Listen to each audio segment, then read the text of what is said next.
एक गांव के कोने में एक बूढ़ी माँ रहती थी। उसका बेटा शहर में काम करता था, मगर महीनों से उसकी कोई खबर न थी। हर शाम वो दरवाजे पर बैठती, रास्ते को देखती और आहिस्ता से कहती, या अल्लाह, बस खैरियत की खबर दे देना।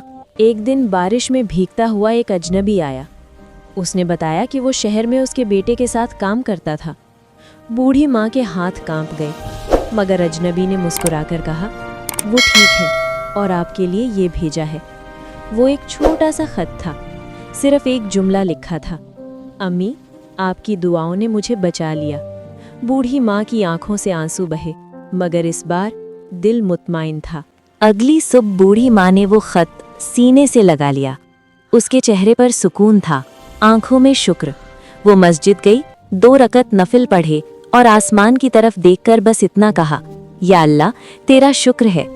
कुछ दिन बाद दरवाज़ा खटका, वही आवाज़ जिसे वो बरसों से ख्वाबों में सुनती थी।